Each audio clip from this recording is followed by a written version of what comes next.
Hello, my friends, and welcome to a very special episode of the Million Pound Mission podcast, where you're going to get to listen in as I do some coaching with members of our free Mission Possible community. Now, inside this amazing free community, we're doing regular one-on-one hot seat strategy sessions, group chats, and special guest deep dives, and that is only the beginning, my friend. Now, head on over to millionpoundmission.com and join the Mission Possible community for free, and download your virtual welcome kit so you can join us on our next video chat or strategy session and take advantage of all of the amazing transformation resources I've put together for you inside that free membership. All right, without further delay, let's dive into this episode. All right, Paula, welcome to your hot seat. What can we do for you here this week? Let's see. I was trying to think of what things I need to talk about. I've been having issues with my sleep. So I try to go to bed at the same time, try to get up at the same time. And, but I don't know if it's just with my hormones or what's going on. Yeah, so I've been doing some reishi mushrooms, trying that out. Yep. And, some melatonin. I've upped my dose on that. I'm over like 10 milligrams of melatonin, and then, doing some Benadryl. So just I want to get up and work out in the morning, and there's been days I haven't been able to get up. So I'm just like, I got to try something. Yeah.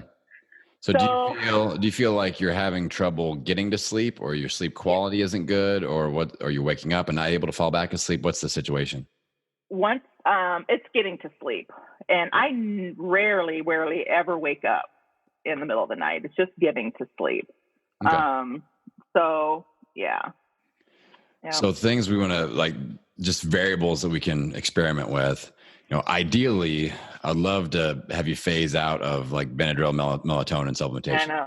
That's we don't want to go down that rabbit hole as much as possible. Right. We can mess with things like screen time, blue light blocking, all that is really helpful. Like the last little bit of the day, just try to have lights off, pull the shades down, that last couple of hours, be in a darker environment, even if you're trying to get to bed. What time are you trying to get to bed? Is the sun still up right now? Yeah, it's up. Yeah. I try to get to, 8. I try to lights out everything at 9. Yeah. But it's still a little bit light out. And with my apartment blinds, I thought about getting those black curtains, but I have to figure out a way to, when my husband comes out, maybe he can help me figure out a way to get some blinds up there, because the way the blinds are, there's no connections or no hooks. I could, anyway. Yeah. So and then, people are still at the pool. I'm right by the pool, so it's like so I have a fan going. Yeah. I mean, I would try, let's try, get some, some blue blocker glasses going. The kind that I use are $25 on Amazon, and they work well, and they're super cool. You've gotten some better ones though. Before you used to I broke the nicer ones. I broke them. Oh, you did? Oh, yeah. Okay. Oh, I'm back to the Bono yellow lens glasses again. I would put those on the last 2 hours that you're awake. So if you're trying to get to bed at 7, get them on it or if you're trying to get to bed at 9, put those on at 7. 7. And just start darkening the environment however you can. Try to limit screen time as much as possible. So don't lay in bed with your phone 2 inches from your face, scrolling through Facebook feed. Read like a real book, but also you could get a diffuser and start diffusing lavender and stuff like that into the air during that. I have one. Yeah, I never thought of it. Okay. Just start getting that going.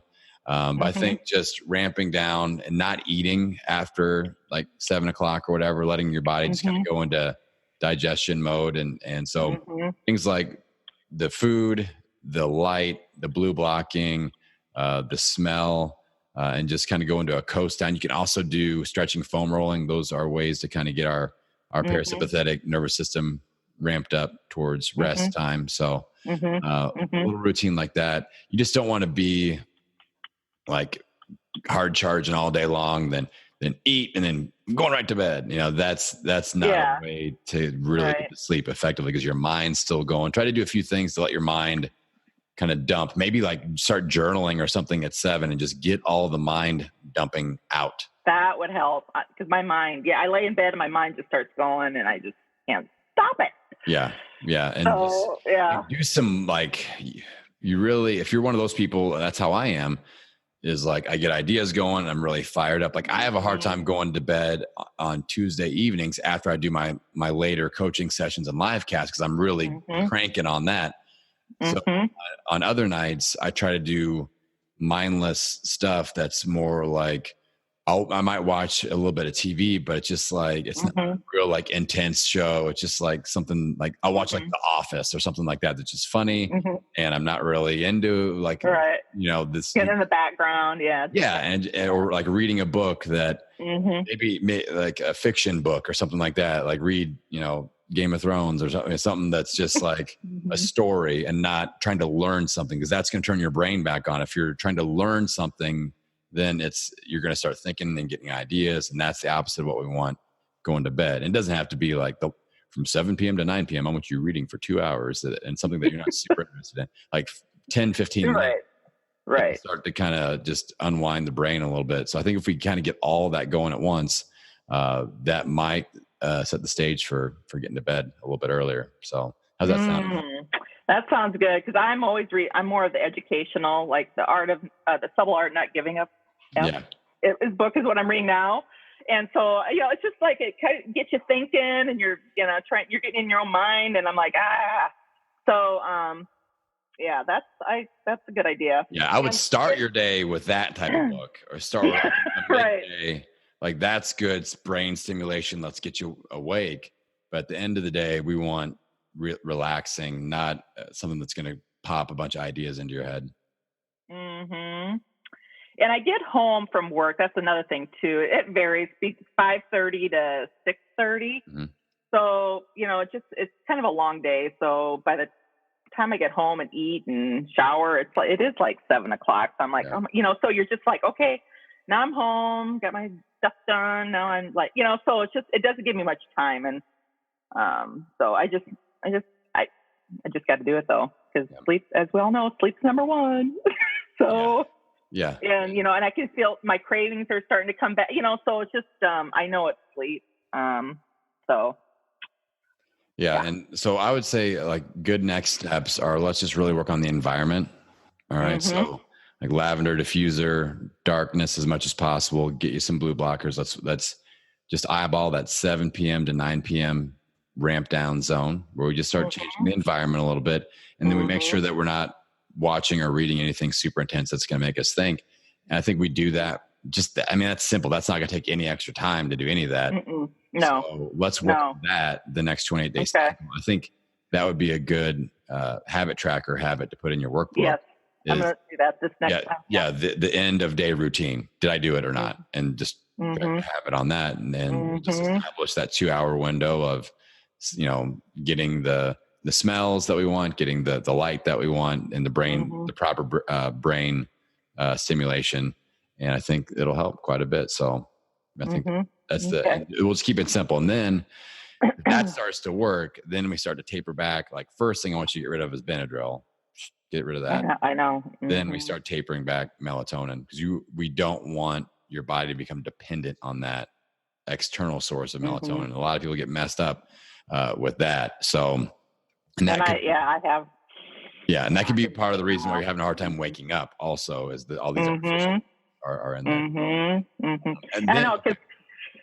Go ahead. You go ahead. I was just going to say, and then with the Benadryl too, sometimes it'll be midnight. I'm like, okay, it's like I'm in that time zone. It's like, I don't want to take it because it's going to be that much harder to get out of bed.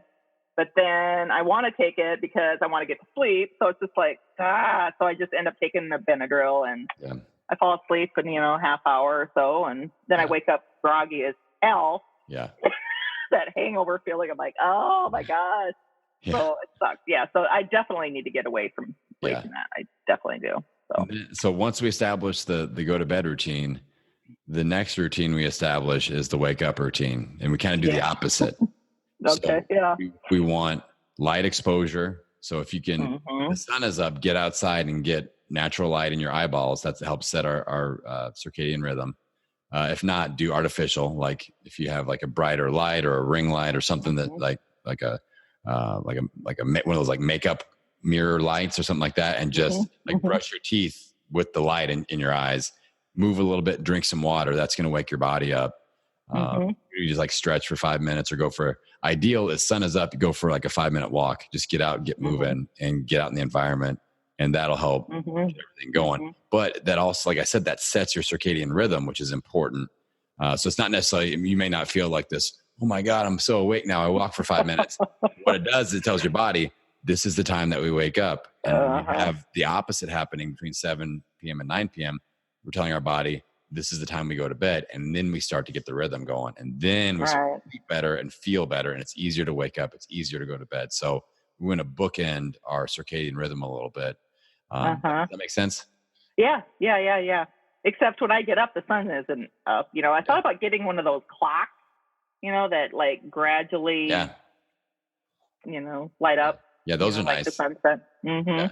Yeah, I'm the same way. Like I don't get natural light to wake up to, like ever. So I'm always like, I got my bright ring light, and I'll sit and I'll do my journal, and I'm shining that thing right in my face, and I'll just move a little bit. I'll chug my water, flush my inner toilet, as Kate Stillman said on the podcast. But those three things are important. We want hydration, we want movement, we want light.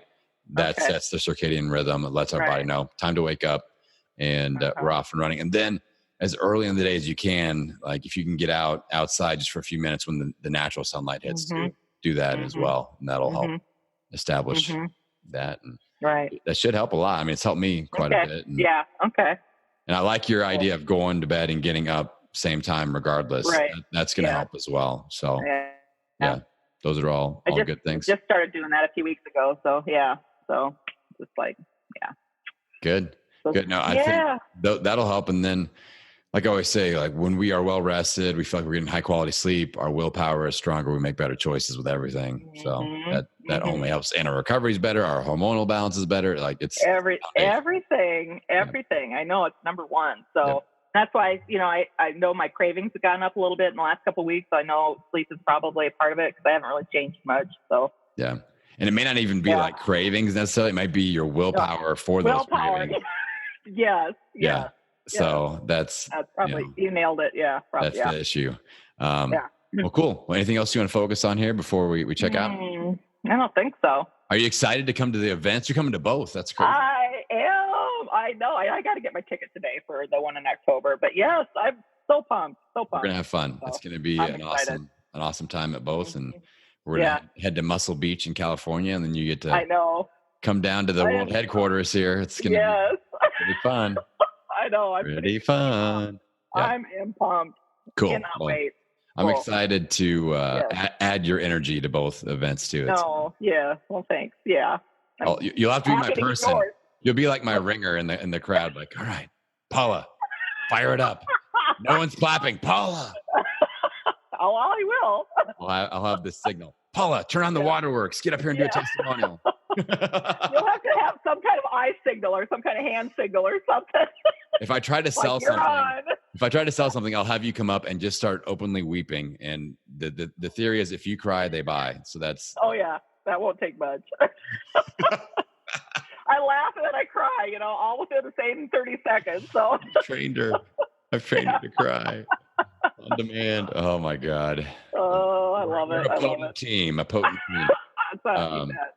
We'll have a lot of fun. I'm glad you're coming out to both those. Yeah. I appreciate it. Too. All right, my friend. Well, let's get that routine in place with the sleep. Okay. I think that that's going to be a game changer for you, and we'll just keep building up that momentum.